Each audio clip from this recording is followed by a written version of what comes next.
Eu estava aqui concentrada e observei na leitura do nosso irmão, quando ele fala ali que confiar nos homens, mais ou menos isso, né? É colocar produtos perigosos em mãos de crianças, né?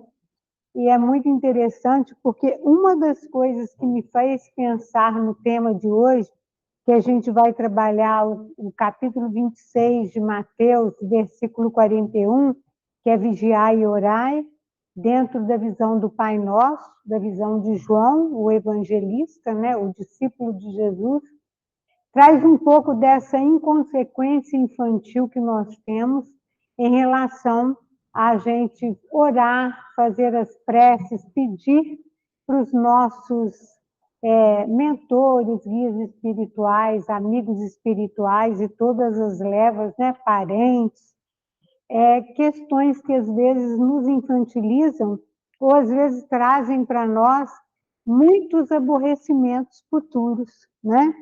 Então, eu tirei, mais ou menos de hoje, do livro Trigo de Deus, capítulo 17 e 18, que vai falar poema de libertação e oração dominical, né, que é onde Jesus conversa ali com os discípulos e eles pedem a Jesus que os ensine a orar.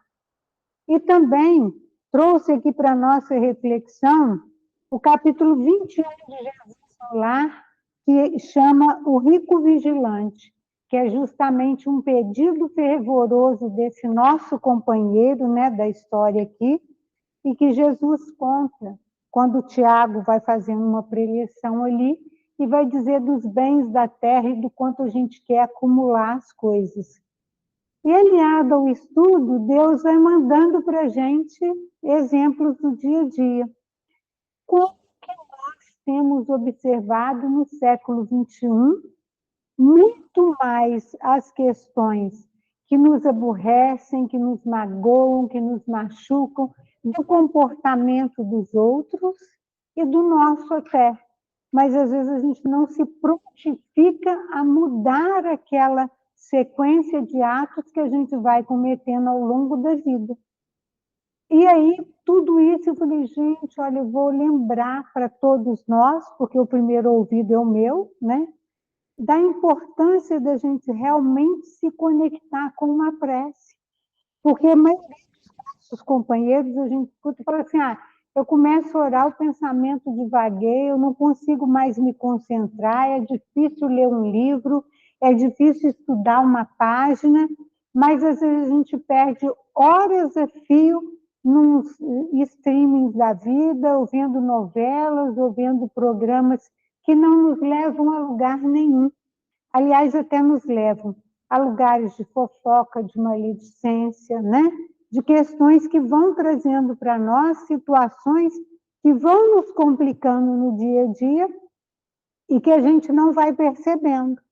Do estilo, no Instagram outro dia, tinha um apontamento de uma pessoa, coitado, um irmão nosso, eu acho que ele tentou furtar alguma coisa e o povo estava batendo e as pessoas estavam assim, se fosse comigo eu fazia isso, fazia aquilo, e os comentários, a coisa mais esdrúxula, porque às vezes eu dou uma corrida ali para perceber, porque a sensação que nós tivemos na pandemia é que nós todos sairíamos modificados, né? Com pensamentos intrínsecos, com questões muito mais elevadas espiritualmente do que a gente tem visto aí. E aí, quando é dentro do consultório, as pessoas têm trazido aquela questão assim, nossa, mas eu estou com muita raiva, nossa, mas eu estou com muito ódio, a vontade às vezes é matar. E aí a gente fala, olha quanto que a gente está mais conectada com um produto inflamável na nossa mão do que, de fato, com o olhar sobre as questões. E hoje uma pessoa falou para mim, ela numa causa jurídica, perdeu um grande dinheiro, e aí ela falou assim, eu só perco, só perco. Eu falei, tá, mas e o olhar? Porque ela tem uma visão espírita, ela não é espírita, mas tem uma visão espiritualista. E eu falei, tá, mas e no olhar espiritualista, o que você pode ter ganhado daí? Né? Qual é a lição que você tira daí? Ela falou, me diga você, porque eu não achei. Né? E aí ela falou assim, olha, e aí eu ia usar aquele tema do Chico, né? Tão bom devolver. Ela falou, não me vem com o Chico de volta com essa coisa que eu devolvo, tô boa, não. E Joana de Ângeles. Então, a gente começa a perceber que está nos faltando, nos trabalhadores da última hora, é trazer um pouco dessa fé na presença do dia a dia, nos eventos da nossa vida. E aí, eu trouxe justamente aqui, quando o Mateus vai contar, né? Vigiar e orar para que a gente possa não cair em tentação, nos convida a justamente entender um pouco desse vigiar o nosso pensamento e a nossa sintonia, porque se a gente duvidar, de repente a gente está digitando lá no Instagram também, ah, é por isso que eu gosto de pena de morte, né? Ah, por isso que eu gosto de tal coisa assim, assim, esquecendo da nossa essência espiritual e do aprendizado.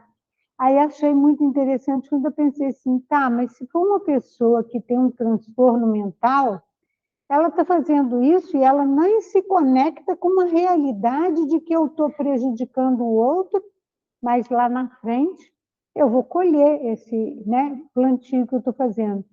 E aí as pessoas não se conectam com essa possibilidade. Então, nós temos que começar a ficar vigilantes, porque a gente sabe que desde lá da época de Kardec, na Gênese, está bem claro que essa transição planetária que nós estamos passando vai ser a mistura do joio e do trigo. Então, ora eu estarei no equilíbrio e falei, não, tudo bem, meu irmão, você pisou no meu pé, mas não doeu. E ora, pode ser que eu esteja impedindo antes, eu falo, nossa, machucou, por favor, o que é isso? E às vezes a gente briga, perde o tempero, e às vezes a gente vê coisas esdrúxulas por aí, né? E aí, dentro disso, João e os discípulos estavam com Jesus ali, nos conta Amélia Rodrigues, no livro Trigo de Deus, e eles observam, Jesus sai do monte ali, fala das bem-aventuranças e começa a descer com os discípulos. E aí um dos discípulos fala assim, mestre, por que oras tanto? E aí Jesus vai dar a ele uma sinalização que é para o nosso roteiro de vida sobre a prece. Ele vai dizer o seguinte, a alma tem a necessidade da oração em maior desejo do que o corpo de pão. E aí, quando eu li isso a primeira vez, eu falei, gente, quando a gente está com uma fome muito grande, que delícia pegar um pãozinho, né? Quentinho, aquela manteiguinha, aquele café, que delícia absorver aquilo e saciar a nossa fome. E ele diz para nós que nós temos o espírito tem necessidade de oração muito mais do que o corpo do pão.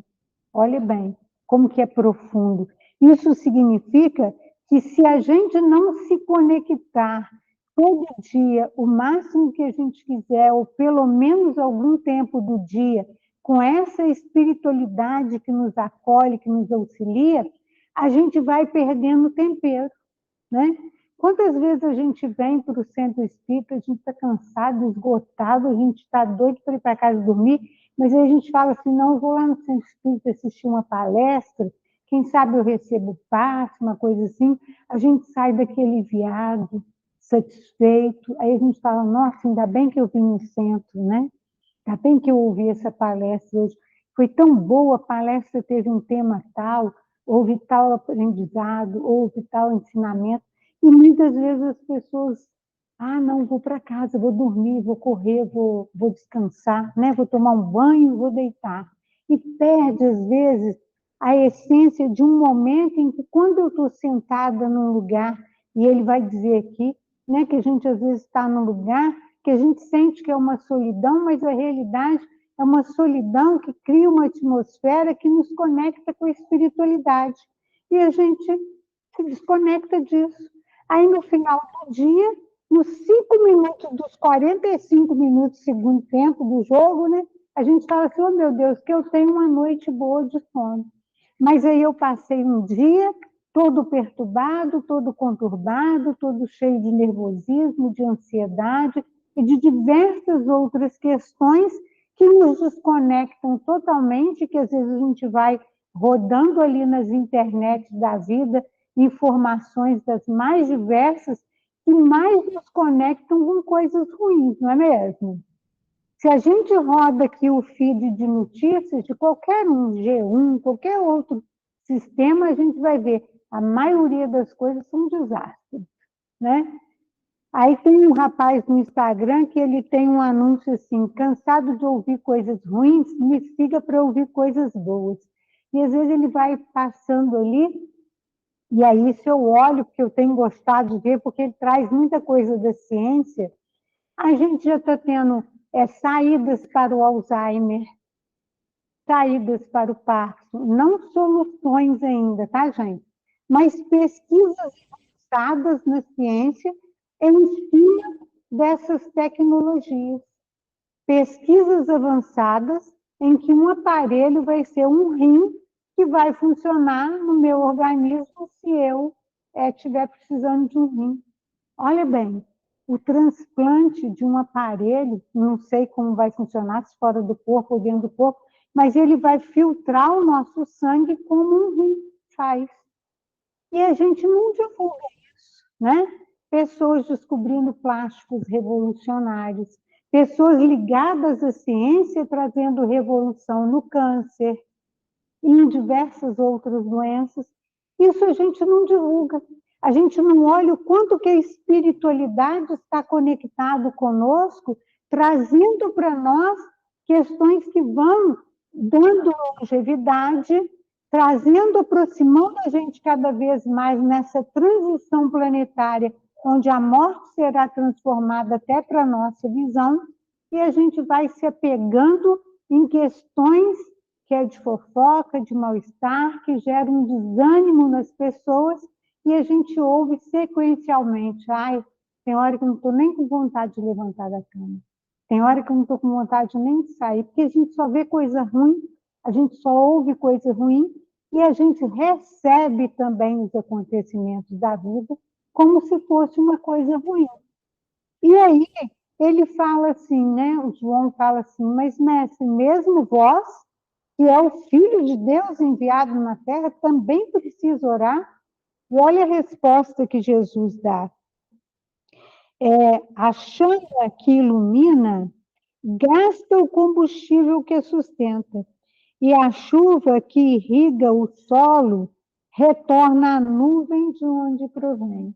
Olha bem, ele dá uma lição ali de que até mesmo eu, Jesus, se eu não estou com essa conexão, eu não me torno com o Pai, né? Eu não sou o único que estou aqui. Então, eu sou essa chama, nós somos essa chama que ilumina. Mas se a gente não vai colocando combustível da oração, da conexão com a espiritualidade, da conexão com as divindades, a gente simplesmente vai para o terra a terra, né? E ele mesmo dá a lição, na evangelização tem essa aulinha, né? A morte é a chuvinha que está com medo de chover, aí quando ela chove, ela descobre que ela evapora e vem para o lugar que ela veio de origem, né? Volta lá para o céu.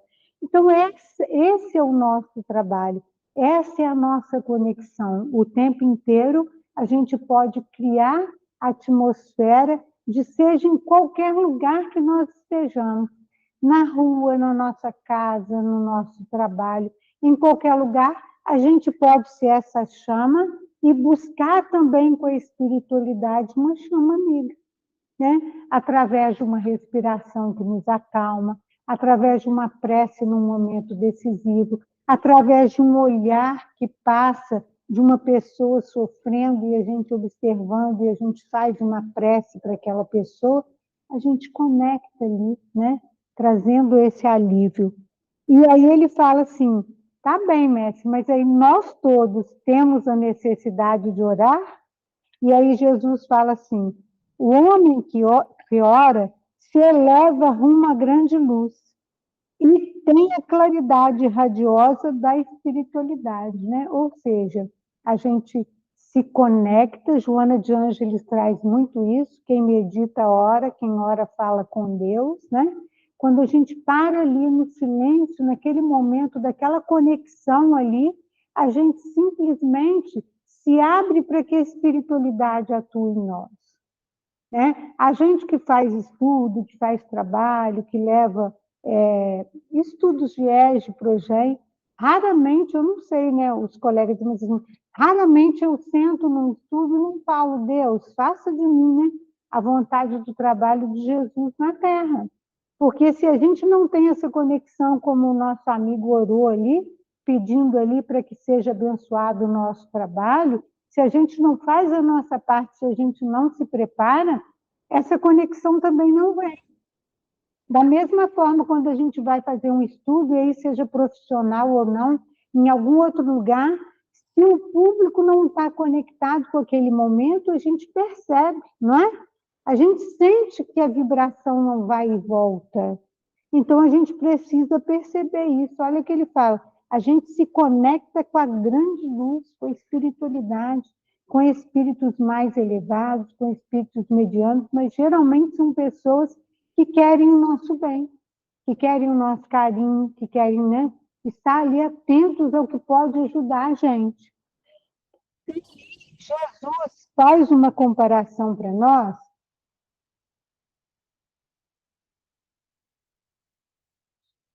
que ele vai dizer o seguinte, aí ele vai falar da conexão espiritual e do ministério da oração. Ele vai dizer que a semelhança de um reino, Deus tem os seus ministérios, e ele tem lá todas as pessoas que ele precisa, né? Vamos colocar para a espiritualidade, os espíritos, e não foi assim que Jesus falou, tá? Ele falou assim, ele administra todos os domínios sobre o seu reinado. E esses domínios têm trabalhadores que eles se conectam com a gente e cada específica. E aí Jesus fala, o ministério da oração é um dos mais delicados setores, olha bem, é um dos mais delicados setores, porque ele exigindo hábeis servidores de Deus que se encarregam de registrar as nossas solicitações em prece, selecioná-las e cuidar em seu atendimento conforme a procedência de cada emissão de onda mental.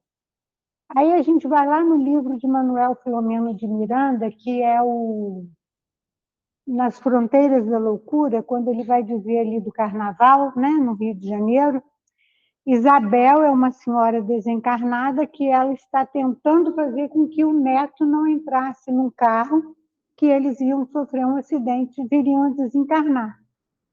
E aí, quando ela vê que ela não consegue se conectar com o neto, porque ele estava naquela festividade ali, e não, né, pensava em nada da espiritualidade, ela faz uma prece de apelo a Bezerra de Menezes, e a espiritualidade vira e fala assim, Bezerra, você está sendo chamado pela nossa companheira, vai lá ver o que está acontecendo, né? Ele é avisado, e aí ele vai, ela era uma trabalhadora que tinha merecimento, e aí Bezerra vai ajudar ela, os jovens do carro desencarnam no acidente ali, mas ela simplesmente, quando ela faz uma prece para Bezerra de Menezes, ele pessoalmente vai atender. Olha bem, e é isso que Jesus está falando aqui. É um trabalho tão delicado que é solucionado trabalhadores especializados em olhar para as nossas preces e verificar o nosso pedido. Olha que bacana. Então, quando eu viro para Deus, eu falo assim, oh meu Deus, eu estou com uma dor de cabeça tão grande, mas eu preciso trabalhar no diálogo fraterno na casa espírita hoje. Aí Deus fala assim, manda alguém, né, para vir nos servir e fala assim, eu vou aliviar a dor de cabeça dessa companheira até terminar esse trabalho. Ou então ele vai dizer assim, não, hoje não é ela quem deve atender, quem vai atender é outra pessoa. Então intui a gente de dizer, olha, arruma um substituto para mim. Né? É isso que ele está dizendo. Porque aí ele vai continuar dizendo assim, esse intercâmbio mental, ele vai ser analisado por aquele que ora e vamos perceber ali a necessidade ou não daquele atendimento. E aí eu oro e falo assim, meu Deus, eu estou com câncer, então eu quero ser curada. Tá, qual é o benefício? O que vai favorecer para essa nossa irmã? Qual que vai ser a consequência? Tanto que a espiritualidade nos fala, diversos livros vão comentar, né? Às vezes a pessoa é tirada da vida mais cedo para que ela não se comprometa com as questões que ela está provocando na Terra. Então, eles vão analisar, e de acordo com o nosso merecimento, eles vão dizer assim, ok, está tudo bem, né? Vamos atender, ou então, para o próprio bem desse nosso irmão, nós não atenderemos.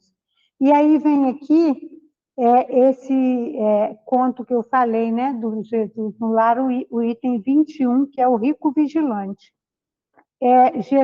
Tiago está fazendo ali a preleção, era o dia dele falar um pouco, e Jesus está ouvindo, aí de repente ele fala das riquezas da terra, né? De como que os homens ali eram conectados com essas riquezas da terra e que a gente vê até hoje, né? Nós ainda somos muito conectados ao dinheiro. Aí Jesus entra com um exemplo, ele vai dizer assim, um homem temente a Deus e consagrado à retidão, leu muitos conselhos alusivos à prudência e deliberou trabalhar com afinco de modo a reter um tesouro que pudesse beneficiar toda a família.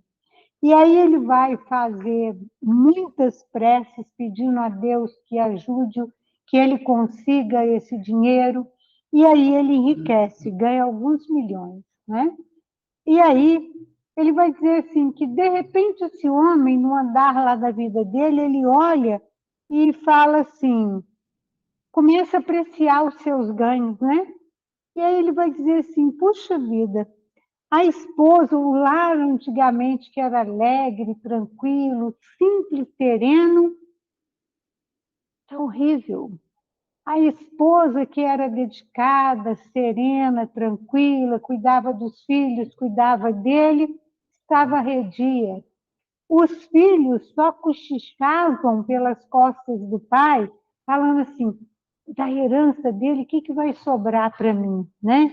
O que será que eu fico? Quanto será que você fica? Você é o primogênito. Aquelas brigas que a gente tem de heranças que, se Deus quer, toma da gente um minuto, né? Porque a vida vai redistribuindo.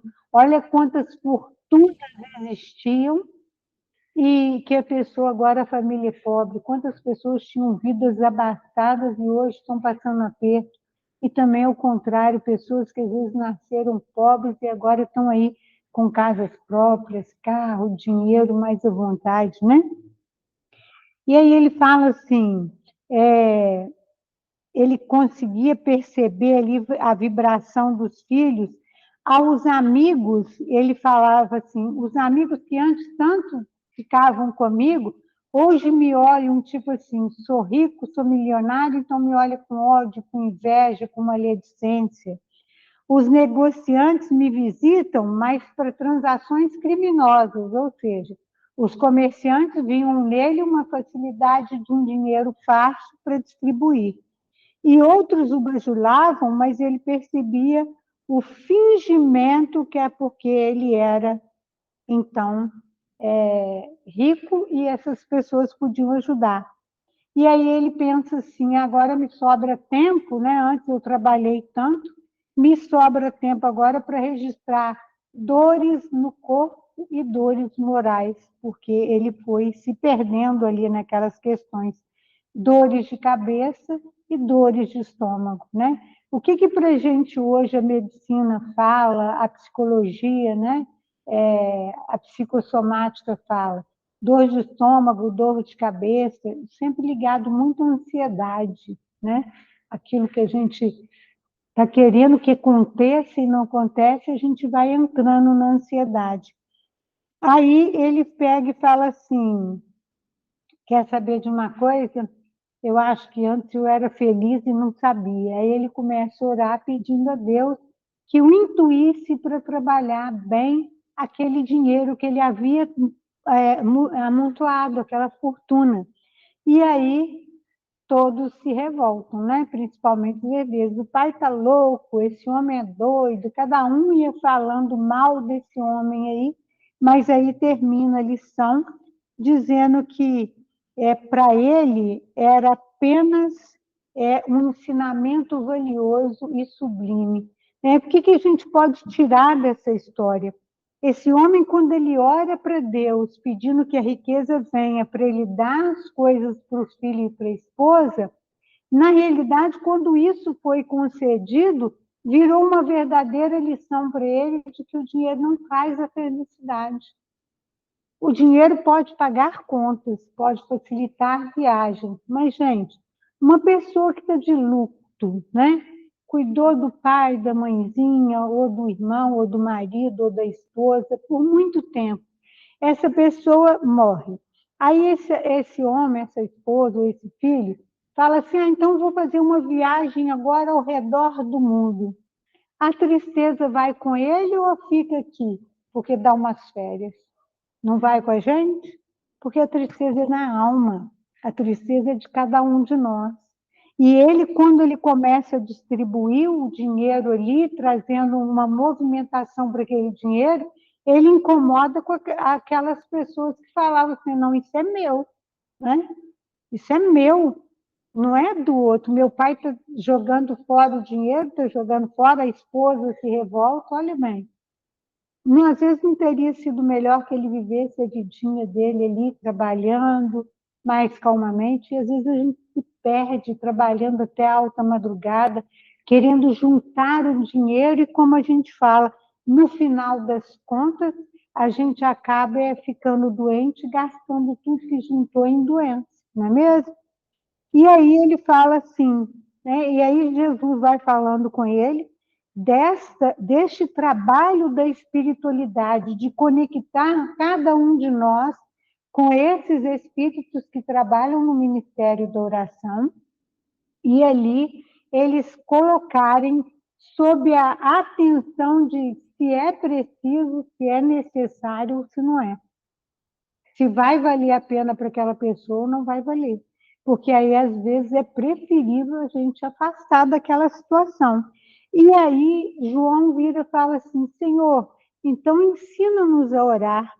E aí, Jesus vai fazer o Pai Nosso, né? E aí, diz a Amélia Rodrigues que quando Jesus fala o Pai Nosso, né? Que é um louvor, um pedido e um agradecimento a Deus, que ele vai falar ali aquela prece. É claro que a gente sabe na visão espírita que a nossa conexão com a espiritualidade, ela se dá até numa palavra, Senhor, me ajude, né?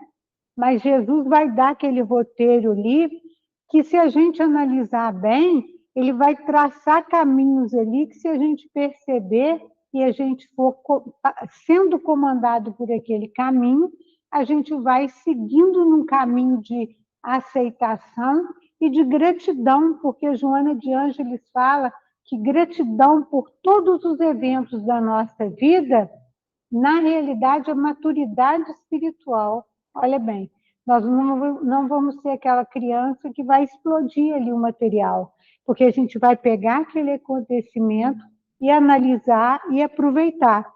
E aí Jesus fala, então, né, o Pai Nosso. E diz a Amélia Rodrigues que João fica encantado ali com o Pai Nosso, e ele vai analisar, todos descem, João deita ali na relva, ali no monte, em frente ao lago de Genezaré, e aí ele vai analisar. Quando ele começa a analisar o Pai Nosso, que ele fala que fica vibrando ali, ele vai se conectando com Jesus e fala, como eu amo esse homem, né, que traz tantos ensinamentos bacanas, ele entra numa análise do Pai Nosso. No capítulo Pede e Obtereis, né, do Evangelho segundo o Espiritismo, vai ter uma mesma análise, mas com uma outra visão, né? Nós estamos trazendo a romantizada de João, porque é justamente essa leveza que a gente pode trazer para o nosso dia a dia nas nossas percepções. Porque, olha bem, ele deita na relva ali, fica olhando o céu muito estrelado, segundo, né, porque a Amélia Rodrigues ela tem esse lado poético. Ela traz a coisa muito em forma de história, assim, vai fazendo a gente refletir. E aí ele fala assim, Pai nosso que estais no céu, né? Então ele começa a pensar assim, tá, meu pai e minha mãe são meus pais e minha mãe, mas agora. Mas se eu olhar no geral, eles são meus irmãos, filhos do mesmo pai, porque o Pai nosso é de todos nós. Aí vamos estender isso para a gente. Esse irmão que todo mundo fala assim, se fosse eu fazia isso, se fosse eu fazia aquilo, é um irmão nosso que está ali. No livro do Evangelho segundo o Espiritismo, na parte que vai falar ali da responsabilidade dos pais, e vai falar que às vezes a gente pega uma criança e vai cuidar dela, muitas vezes na nossa vida, aquela criança é filha da nossa irmã, é filha de alguém, a gente cuida, mas aquela criança nos era muito cara em outra encarnação, né? E a gente vai estar ajudando uma pessoa que quando a gente retorna à pátria espiritual, a gente fala assim, puxa vida, era fulano daquela minha encarnação e agora eu ajudei. Como o contrário também acontece. Esse fulano que eu quero bem, que eu quero mal, que eu estou com raiva, que eu estou com ódio, pode ser uma pessoa que eu muito amo, mas que nesse momento está equivocado. Olha o livro Renúncia, Alcione vem de mais altas esferas, né, do que o planeta Terra, ela podia. O mentor dela falou, tem certeza que você quer reencarnar? Porque na Terra a coisa muda, a nossa vibração é outra. E ela fala, não, por amor eu vou lá.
falar, tá ok, que Deus está com nós, tudo bem. Mas, às vezes, para o outro, na fragilidade em que ele se encontra naquele momento, o que ele precisa é de um ouvido amigo.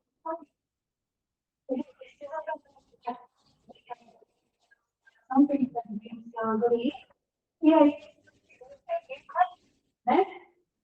E aí ele fala aqui, né? Venha o teu reino. Quando a gente pensa, né? Venha o teu reino, a gente acha que ele vai chegar.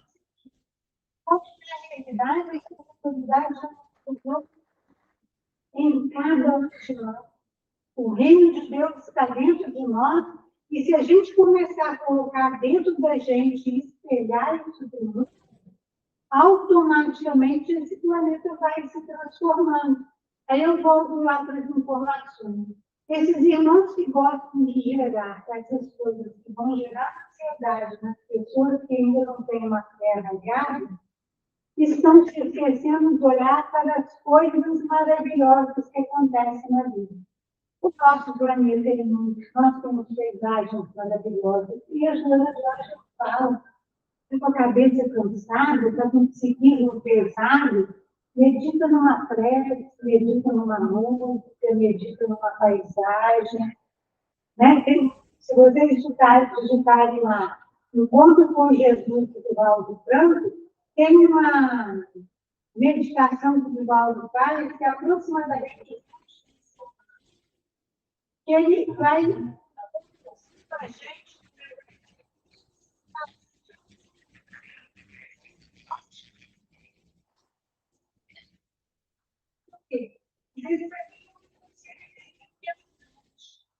Mas eu consigo entender o que é uma montanha. Eu não consigo entender o que é uma montanha, mas eu consigo entender o rio, que eu sento na beira do rio e sinto quantidade.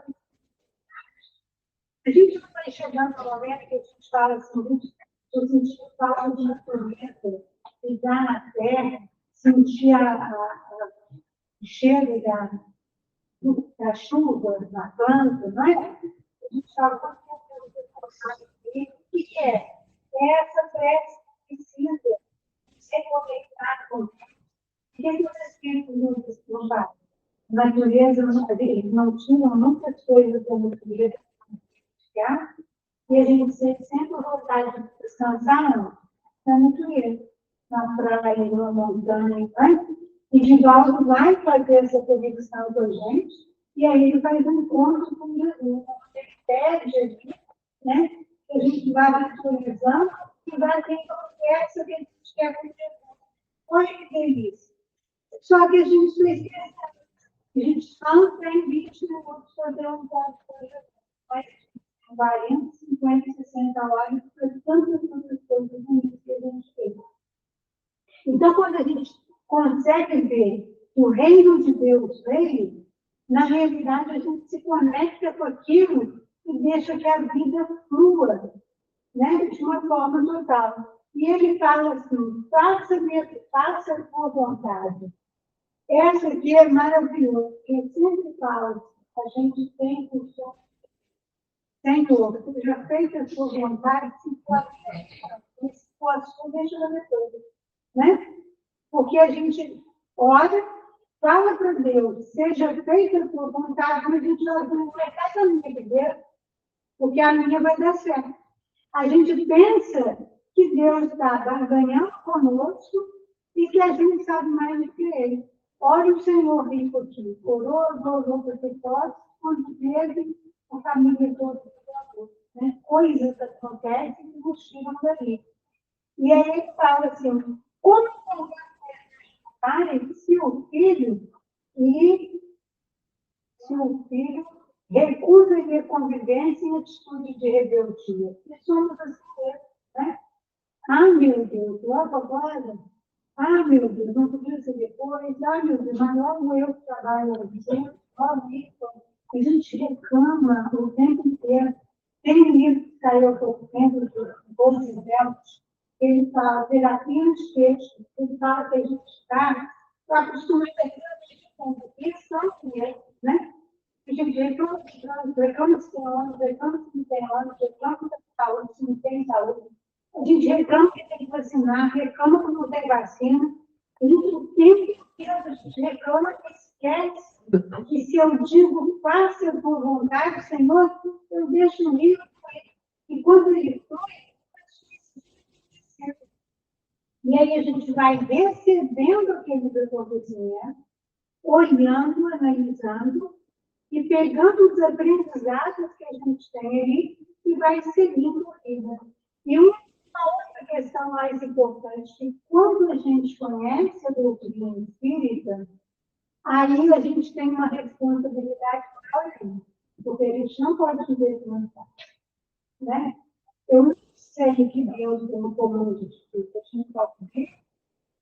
Eu não sei que quando eu faço uma prece, a espiritualidade se movimenta para eu, né? Eu não sei quando eu ajudo um irmão, um parente, um amigo, um colega, todas as pessoas envolvidas no bem-estar daquela pessoa passam a ficar graves também. Nós já pensamos assim? Então, a gente fica pensando numa solidão que ela não existe. Porque na espiritualidade nós estamos assistindo até por aquelas pessoas que amam as pessoas que não fazem. Olha como é que o bem gera o bem. E às vezes a gente nem está sabendo. Quantas vezes será que Deus nos tirou do nosso geralmente através do seu Deus? Quando será que Deus nos evitou aborrecimento por causa do nosso trabalho e assim vai? Né? A gente não para de comentar. E aí ele fala assim, assim na terra como no céu, né? O homem é viajor nas estrelas, não serão por acaso poucos divinos departamentos da casa do Pai, ou seja, se nós somos ali, trabalhadores do Pai, manda tanto na terra quanto no céu, em qualquer lugar que nós estejamos encarnados ou desencarnados, nós somos esses viajores. E eu me lembro que a primeira vez que eu li um livro do Espírita, eu acho que é no Caminho das Moradas da Casa do Pai, não tenho certeza, não me lembro aqui agora. O Espírito falou assim, que viajou de uma galáxia a outra na força do pensamento. Pode ter sido revista espírita também. Eu falei, gente, né?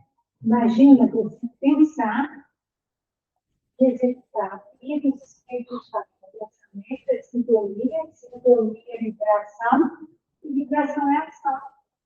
Então, quando eu digito esquerda, próximo, eu estou vibrando a captação. Eu estou vibrando a captação. E vigiar e orar, né? E olha como que o Pai Nosso vai nos conectando com essa realidade espiritual. E quando eu faço uma prece, eu tenho que entender que eu vou nessa sintonia. E aí ele fala, o rebelde encontra-se em três vaриos, e o caminho por ele não percorrido ficará aguardando. Olha bem. Então, eu me revolto contra Deus, eu faço meus pedidos, mas nada do que eu faço aconteceu. Aí eu não medito pensando assim, qual é a lição que eu tirei disso tudo e o que isso vai servir para mim como aprendizado espiritual. Aí eu me rebelo. Eu vou viver fazer o caminho. Porque eu não aprendi isso. Olha como que João já estava num patamar muito mais elevado, porque até então Jesus ainda não tinha sido glorificado. Jesus já sabia que estava se aproximando no momento, né? Você lê o capítulo 6 de Mateus, vai falar isso. Ele se aproxima ali, então ele vigiar no horário, e aí ele fala, Pedro o negará 3 vezes, e fala que um deles vai trair, e João não sabia ainda do que tinha, que era quando Jesus aparecia, e aí então ele ia dar um roteiro ali mais seguro, né? Parecia que os discípulos orientados, aparece algumas outras vezes, né? No livro Paulo Estevão mesmo, Jesus dando a roteiro, Jesus falando alguma coisa, a nova e aí o próprio Estevam também retorna ali para auxiliar os companheiros, e eles vão trabalhando ali na seara de Jesus. Então, se a gente se rebela contra Deus ou contra essas vontades, a nossa oração também tem a vibração daquele olhar que a espiritualidade pode ter, mas que eles não querem, não. É porque a gente não se permite. A gente não se permite conectar com a espiritualidade. Então, talvez seja um momento para a gente pensar assim, dando o melhor no lugar, da melhor forma possível, então, me dá um conforto de entender tudo isso, porque aí a espiritualidade pode nos ajudar. Porque, às vezes, de fato, a gente não entende. Olha esse homem, trabalhou, achando que estava melhor para a família. Então, lá na frente, ele fala assim, poxa, minha família está toda diversa. Todo mundo está doido para eu morrer, para eu dividir o dinheiro, não é? Então, a gente perceber. E aí ele fala do pão de cada dia, né, para nos dar hoje, e ele fala dessa força motriz que nos alimenta a todos, para a gente se conectar com isso, perceber essa conexão do pão da vida, não só o pão material, porque muitas vezes a gente pensa no pão de cada dia como uma comida, mas e o pão espiritual que Jesus fala lá, né, que a gente conhece. E esse pão que alimenta a alma, né? A água viva. E aí ele fala, livra-nos do mal, ele vai dizer isso, do perdão das nossas dívidas, né? E de perdoar as nossas ofensas, como nós perdoamos a quem nos ofende. Então ele fala, tá bom, vamos voltar no que a gente já comentou. Se eu sei que eu sou filha de Deus e que eu cometo alguns erros, que eu seja aquele, e quero que o outro também vai ser dele. E aí a gente sai um pouco dessa coisa de ter que perdoar o tempo inteiro, ou tentar perdoar o fulano, porque mais uma vez tudo na bola. Não, gente, todos nós, da nossa maneira, do nosso jeito, no nosso conhecimento atual, a gente tem que tentar dar o nosso melhor. E muitas das vezes a gente pode errar assim. E vamos errar ainda, muitas vezes, tentando acertar, né? E aí ele fala, não deixe entregue a tentação.